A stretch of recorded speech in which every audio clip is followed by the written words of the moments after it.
ఈరోజు రాష్ట్రంలో సామాజిక న్యాయం పేరుతో మరి వైసీపీ కానీ, టీడీపీ కానీ, జనసేన పార్టీ కానీ, బీజేపీ కానీ, సిపిఐ, సిపిఎం పార్టీలు కానీ వెనకబడిన షెడ్యూల్ కులాల వారిని రాజకీయాల పేరుతో మరి వాళ్ళ వెంట తిప్పుకుంటూ వారికి రాజకీయ ప్రాధాన్యత ఇస్తాం, వెనకబడిన కులాలకు ప్రత్యేక బడ్జెట్లు కేటాయిస్తామని చెప్పి భారత రాజ్యాంగం ద్వారా రాజ్యాంగంలోని దళితుల అభివృద్ధి కోసం మరి బాబాసాహెబ్ అంబేద్కర్ ప్రత్యేక నిధులు ఏర్పాటు చేస్తే ఆ నిధులను కూడా ప్రత్యేక సంక్షేమ పథకాలను కూడా రద్దుపరుస్తూ దళితుల అభివృద్ధికి కృషి చేయకుండా దళితుల న్యాయమైనటువంటి బడ్జెట్ను మరి ఉన్నత కులాలకు పంచిపెడుతూ మాదిగలకు, దళితులకు మోసం చేయడం జరుగుతూ ఉంది.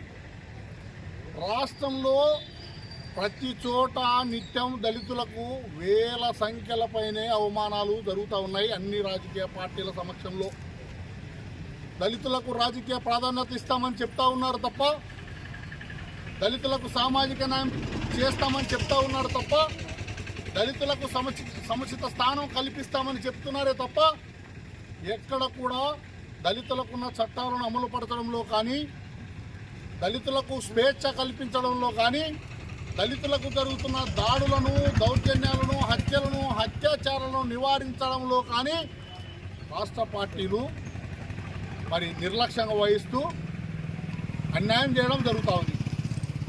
ఈరోజు దళితులకు ఏ మూలన పోయినా కూడా అవమానాలే జరుగుతూ ఉన్నాయి.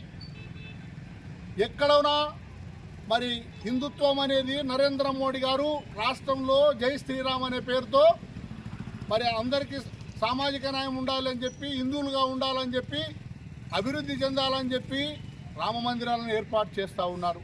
మరి దళితులకు ఆలయ ప్రవేశాలు ఎందుకు కల్పించట్లేదు అని చెప్పి మేము అడుగుతూ ఉన్నాం. ఈరోజు మేము దేవాలయాలకు వ్యతిరేకం కాదు, బీసీ కులాలకు వ్యతిరేకం కాదు, రెడ్డి, కమ్మ, వెలమ కులాలకు వ్యతిరేకం కాదు. అన్ని కులాలతో సమానంతో పాటే మమ్మల్ని కూడా గౌరవించాలి. మాకు కూడా దళితులకు దేవాలయ ప్రవేశాలు కల్పించాలి, రాజకీయ ప్రాధాన్యత కల్పించాలి.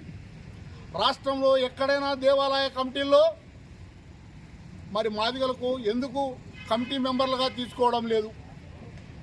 ఎందుకు మాదిగలకు గౌరవం ఇవ్వడం లేదు?